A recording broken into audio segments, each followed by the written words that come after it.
of Distance Education. My name is Greg Weaver, and this is ENG4E, Grade 12 Workplace English. I'd like to welcome everyone listening across the North today at home, your learning center, or on Bell Expressview. To call and join our class, you can call 1-800-465-7144 or 737-4017 or 2983 in the Sioux Lookout, Lac Seul, or Dryden area. I'd like to welcome everyone back to class today. We are going to be doing a quick review of Unit 3 today, and then we're going to get started with Unit 4. So as I said yesterday, my trip to Sachico Lake was rescheduled due to a tragedy in the community.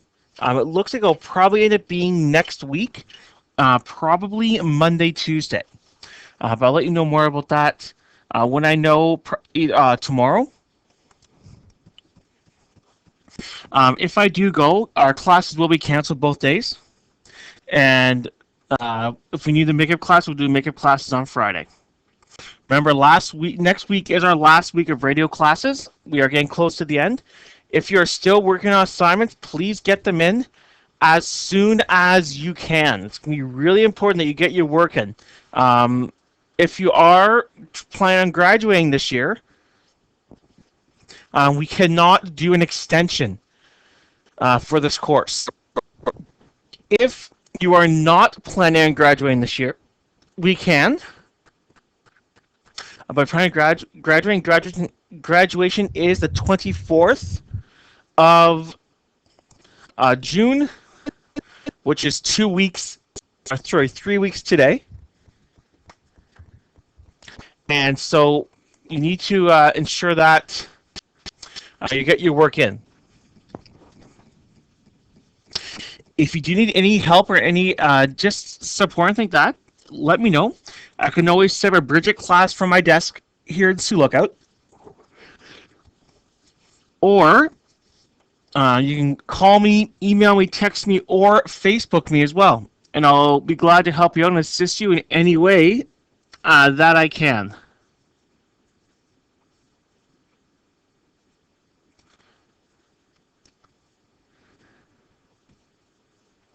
So, sorry, I'm having a little bit of technical issues with my programs right now, but we're going to start off looking at Unit 3. And we're just doing a quick review of all the key questions that we did in Unit 3. We went through it in about a week and a bit, but it took us at least 7 classes to go through it. And we're just going to quickly go over all those key questions before we start Unit 4. So you can see we only had 8 key questions, but the last 4 were pretty big, or perhaps 5 are pretty big and important questions. So in Lesson 11, we had key questions 38 and 39. And that was our before viewing lesson, before doing activities before you watch the movie. That was the plan. So for key question 38, you had to think about what you already know about vampires, werewolves, and the Twilight sagas, all the novels or the books in general. What do you already know? You got 5 marks for telling what you knew about vampires. You should know a lot because you looked at them in the course novel. For werewolves, you probably know a bit less, for 5 marks each, for 10, and 3 marks for the Twilight Saga, which gave you a total of 13. Then you were provided with the image of the movie poster for the movie, which is Twilight Eclipse. And so it says it all begins with a choice. So what you have to do is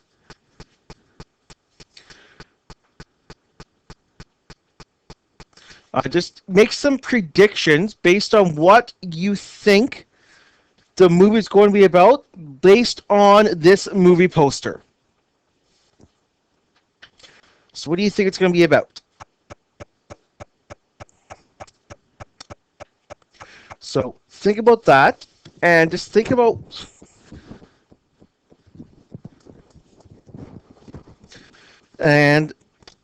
what clues does this poster give you about the movie. That was 3839. Key question 4041 is a research project. This is your during reading activity. So while you're watching the movie or trying to find it or a good time to do it, you can do this one. So we gave a quick summary first. If you haven't watched the movie, don't worry about reading the summary. And then we looked at how did you conduct research? How do you research a topic? Because that's what this lesson is focusing in on. So we looked at the 6 steps necessary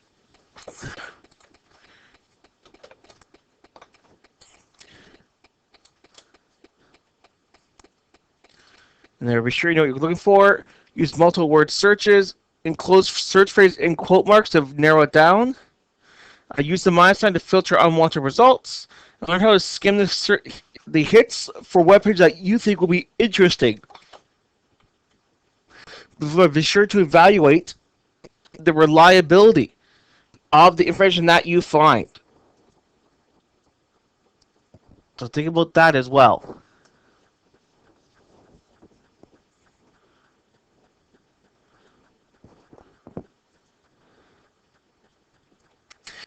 And then key question 40 is using that research, create a PowerPoint presentation.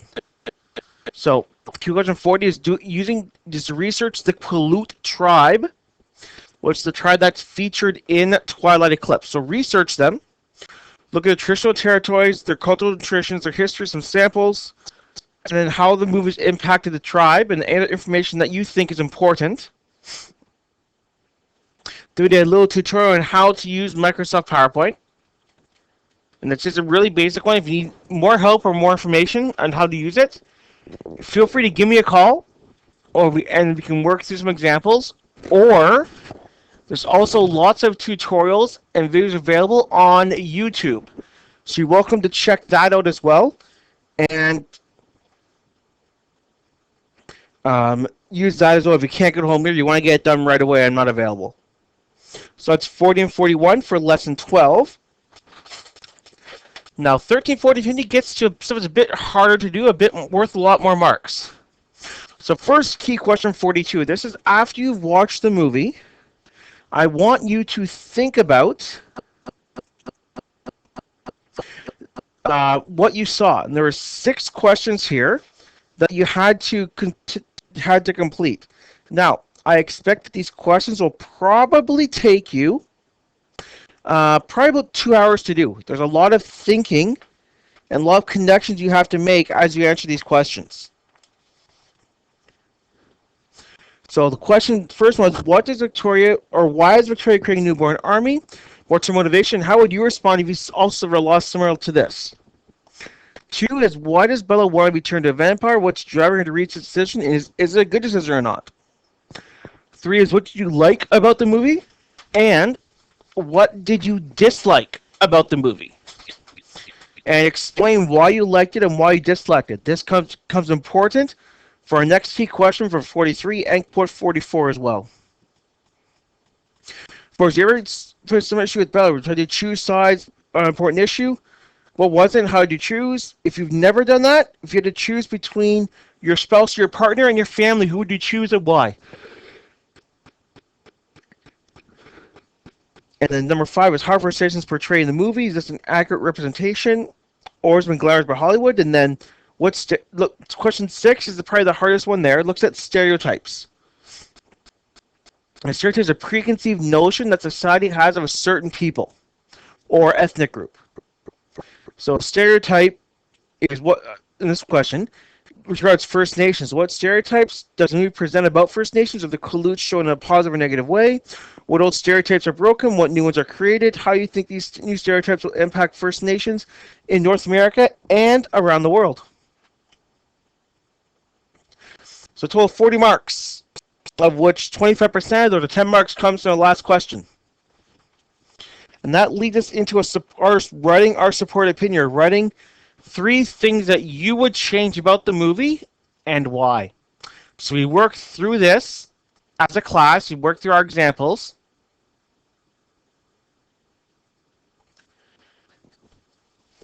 And so you had to complete the template first, which we looked at, and that's provided in the lesson. You have to complete that for 10 marks. Once you've completed the template, write a rough draft for opinions can be done online or a computer. If you use a computer, save it as key question 43 draft.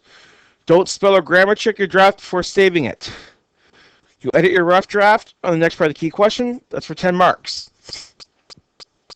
You edit it for 5 marks, and then do your submit your good copy for 25. So half of your marks on this key question come from the prep work you do before you hand stuff in. So you have to do both. You have to do all parts of the question, the template, the rough copy, and the editing, as well as the good copy. If you just do one copy and hand it in, I assume it's a good copy, and you will not pass the question. Because the most you can get 25 marks, which is 50%, and I don't think I've ever given a perfect mark on this question yet. So that was lesson 13. Lesson 14 we looked at on Monday. 14 looks at us creating a storyboard for this. So you look at what is a storyboard. I went through all that, and then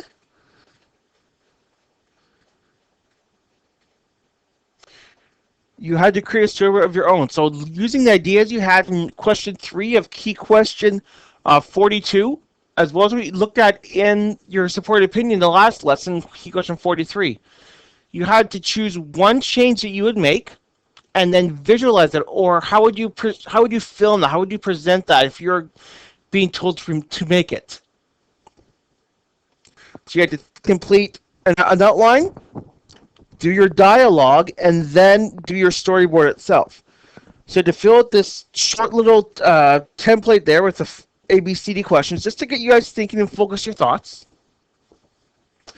So when the movie is taking place, beginning, middle, end, what's before, what's after it, describe the action, what characters are involved, what's happening in the scene. So what's the plot? How does it help it? And how does it tie in with the rest of the movie? So this can be done either in sentence form or point form. Now we did an example in sentence form. And then you have to create your dialogue. What words are going to be said in this scene? What's the dialogue? Can't just be just all images. It has to be some kind of dialogue. So what's being said? You have to write out the script. So I know what's being said, and so do you. Once all that's done, you're going to create your storyboard using the template on the next page, which looks like this. The minimum length that it has to be is 6 cells or 6 panels. You can have it longer if you want. The example that I did and I showed you was 9 panels long. If there's not enough space underneath in those lines to write in your dialogue, feel free to put a number beside each line, like say 1 to 15 if you have 15 lines of dialogue, and then put those numbers beside the characters on the cell. That way I know it refers to that line of dialogue. That's what I did for my example I showed you on Monday. And feel free to do the exact thing, but you have to include the dialogue, and I have to clearly understand exactly where it's going in your scene. And that was worth a total of 60 marks, 40 for your drawings, 10 for the template, 10 for the dialogue. Now, this is an English class, not an art class. I showed you my examples of my artistic skills on Monday. I'm not expecting anything amazing. Mine was stick figures. But I need to be able to at least understand the action that is occurring in the scene. And then finally, the last one we looked at yesterday into our compare-contrast essay, where you had to compare the novel, read in Unit 2, which is The Night Wanderer, and compare that to this movie, because they're both, which looked at where similar is what's similar, or comparison, or a contrast? So what's the differences between the two? Choice is up to you to either compare or contrast. And we worked through an example yesterday. It's when I did the last term, and I showed you completed templates and the T-chart, and I showed you how everything was set up and structured. And that's what you have to do. So what I want to do now, before we start with Unit 4, is I'd like you to take some time, try and figure out what you have done, and give it your DEC to send in now. And take a look through your binders, see what, I need to do like a little bit for that one, or that one's a lot, has a lot of time to do. I'll put that one aside. I realize that with this short time frame, that a lot of students won't have time to complete every single assignment or all parts of all assignments. If you're in that situation, let me know, and I can give you some advice about what questions to really focus in on getting done, and what questions you can probably leave to the end if you don't get to them, and then we can make it work so you can get a better mark. But take let's say about 5 or 6 minutes or so, and then we'll come back and we'll start looking at Unit 4. I will talk to you then.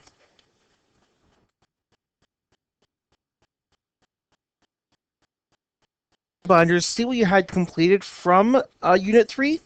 And now we're going to get started with Unit 4. Now, this is a very short unit. It won't take us, we'll probably do better than a class a lesson a class. So, depending on how fast we go, and whether I go to statistical lick or not, we may finish a bit early. If we do, we'll spend some time reviewing our key questions. And we're preparing for the final exam as well. So, with that said, this whole unit, Unit 4, is structured and prepared and designed to help you prepare to enter the workforce. And it is built on the assumption that you are going to have to leave your home community. So it's designed to prepare you if you have to move to Thunder Bay or to Sioux Lookout, Dryden, Kenora, Winnipeg, Red Lake. It's designed to help you get prepared for that and know what to expect. So we're going to look at important things about renting an apartment or leasing. And we're going to look at how can we find an apartment, how can we hunt and find apartments and see what we can find. Additionally, we're going to look at car insurance and financing a car or buying a car and leasing a car. Because outside of Thunder Bay and Winnipeg, there's not much in terms of public transit. Kenora has a couple bus lines, but not much. And taxis get very expensive. So in the odds are, in the long run, it's actually cheaper just to get an older car than it is to take cabs the entire time. And then we'll lead into looking at finding a job, different websites, different resources you can use and utilize to try and locate a job. And then we'll start researching what would be your dream job, what would be a job you'd love to have, and looking at how you can prepare a resume and a cover letter for that, as well as what to expect in an interview and what is appropriate and inappropriate questions for an interview. We looked at this briefly back in Lesson 5 of Unit 1. We looked briefly at appropriate questions for interviews. We're going to spend a lot more time, a lot more detail looking at that when we get into Lesson 20. So as you can see what's on the screen, we do have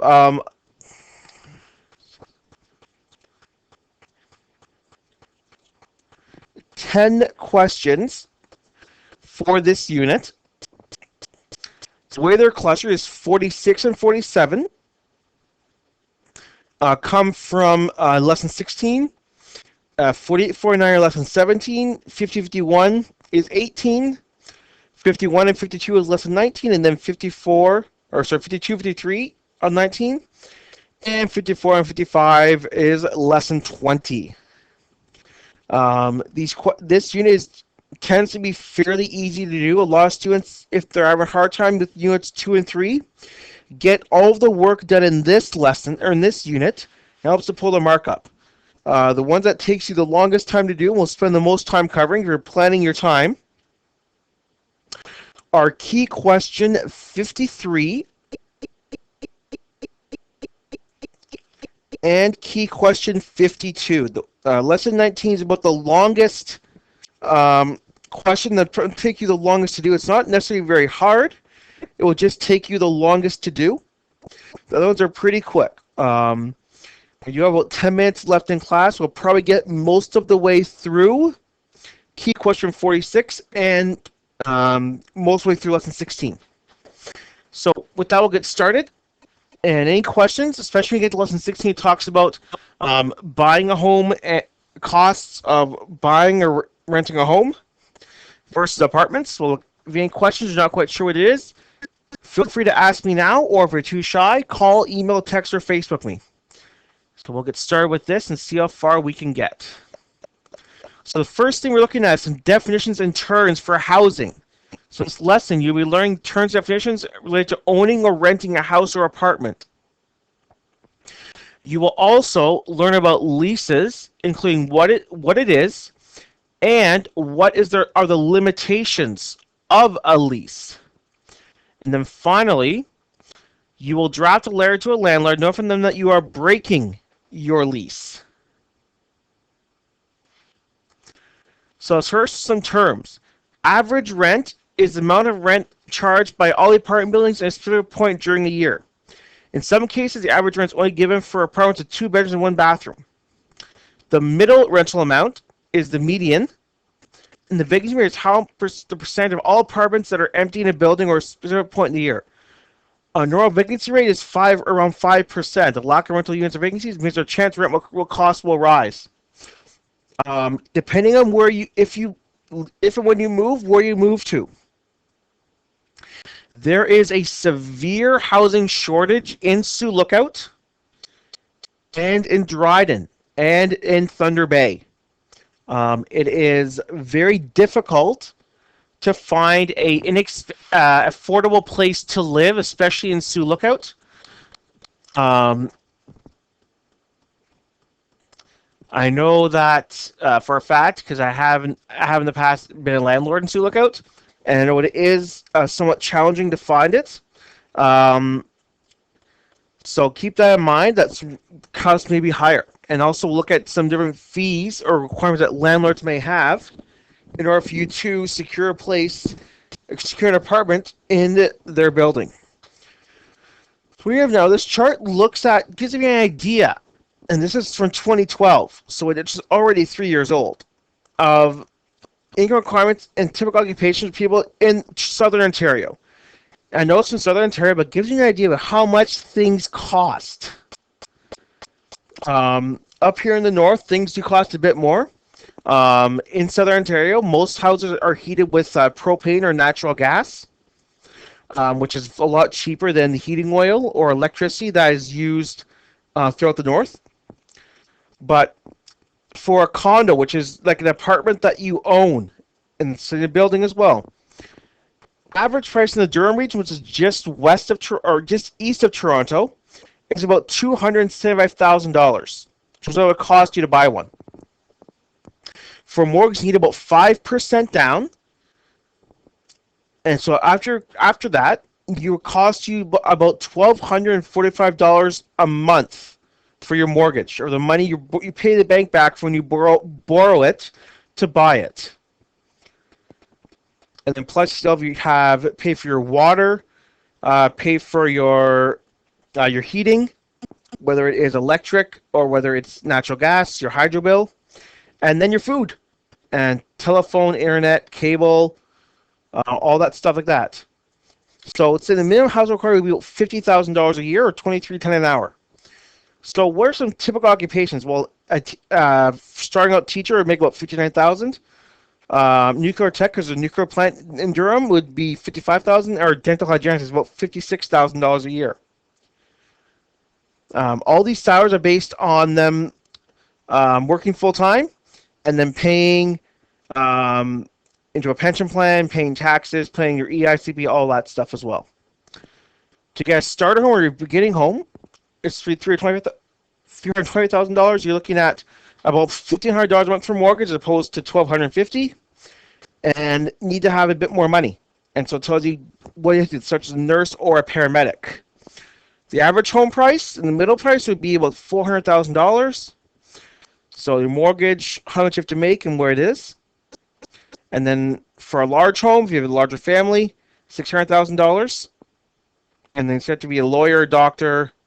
Your mortgage would be $2,600 a month, which would be quite a lot of money. So a lot of people save up for that, or just live in a smaller home. Or if you just want to pay rent, average rent in the GTA is around $900 a month for a 2-bedroom apartment. So different jobs you could have for that.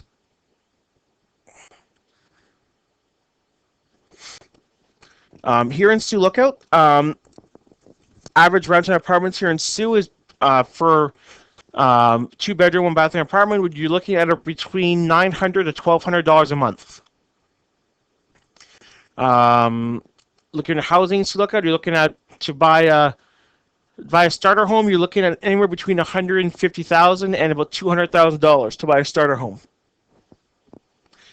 So that is just based on that. So it's a bit of some introduction for that. So a unit starts off. There's no place like home, whether it's a cabin, cottage, or a castle, or an apartment. Whether you're renting your first apartment or your 10th, it's still a major decision. So don't be shy. Start with the obvious, word of mouth. Ask friends or coworkers for ideas of where to look for an apartment. Professional help is available, including real estate agents or apartment locating services. The usual charge for a service like these is about the same as a month's rent. It can be paid for either by you or by your new landlord. Find out who's responsible for payment, get it in writing. Basically, always get everything in writing, because anything that's said verbally or orally, the courts may not consider binding or legal. If you have time, check the classified ads in your local newspaper. It will save time and money and rule out unacceptable apartments. But keep in mind, some ads are not all they claim to be, and we'll look at that in the next lesson, in lesson 17. When you call about an ad, insist on it to find any terms you understand. Have them explain any interesting wording. For example, cute may mean tiny, and impressive may be the word for expensive. You want a comfortable place. You don't want to be too expensive. How much is too much? One rule to keep in mind is that you should spend no more than 30% of your monthly income on rent, if utilities are included in the rent. 20% if they're not. For example, if you earn $30,000 a year or $2,100 a month, you shouldn't spend more than $750 on rent. Remember, the money you spend on rent is less you have for other living expenses, including entertainment and savings. And location is important. Sometimes it isn't easy to find the perfect apartment for your perfect price. Don't get discouraged. You can probably find something to meet your needs. Here's a short checklist of factors you want to consider by checking out in a neighborhood. You may need to add questions to address your personal needs. So this is a general list. You may need to add to it as well. So is it close to your place of employment? Yes or no? Is it a safe neighborhood? Or does it not look very safe? It's close to a good school if you have children. It's close to your place of worship if you attend church or whatever religion you are. Is it close to stores, banks, and the post office? Is it close to public transportation? Is it close to get places? Or you have to walk to a bus stop? Or if there's any public transit, being close to stores and banks would be very important. And where the park was if you own your own car. Most places, you do have to pay for parking. When I was renting in Thunder Bay for a year, I had to pay an extra $50 a month for a parking space. My friend who lives just outside of Toronto pays $200 a month for parking. So depending on where you live, it could get fairly expensive. And if it's in Northern Ontario, it doesn't have a plug-in. So you can plug in a block here so your car starts to warm up before you turn it on. So things you want to think about. Before you sign a lease or a legal agreement, check the apartment for damage or safety problems. This is important for 2 reasons. You don't want to be held responsible for damage you didn't cause, and you want an apartment that's safe to live in. Take photos or make a videotape of present damage, date them, and get the landlord to sign them. It says that any problems be corrected before you move in. Any repairs or improvements be put into a lease agreement. Remember, a landlord keeps their apartments in good working order. It's probably one you wanted to rent from. If it's one who's careless, may send you a sign to keep looking somewhere else. Also, make sure they have smoke detectors, mailboxes, include appliances. What's the outdoor lighting? Is there locks? Is it a secure building or unsecured building? Is there emergency exit signs in hallways? Is there fire extinguishers? Is there mold in the bathrooms or along the windows? Starting in February this past year, all apartments and all buildings in Ontario have to have smoke detectors and carbon monoxide detectors. So that's another thing you should check for as well. Is the building secured? So is it you have to key, there's a front door is always locked. You have to key in for that as well as your apartment. How does it work out? There's also an opportunity to find out about your potential neighbors above, below, and next door. Do they have children? Do they have pets? Do you hear loud music? How close is the pool or fitness area to your apartment? What's accepted to one person may be hard for someone else to live with. If you think a neighbor's lifestyle may affect yours, now is the time to look at other apartments. That's what we'll end for tonight. We'll pick this up again tomorrow. If you do have any questions, be sure to give me a call. Other than that, I will talk to everyone again at the same time tomorrow. Till then, have a good night, miigwech, and bye for now.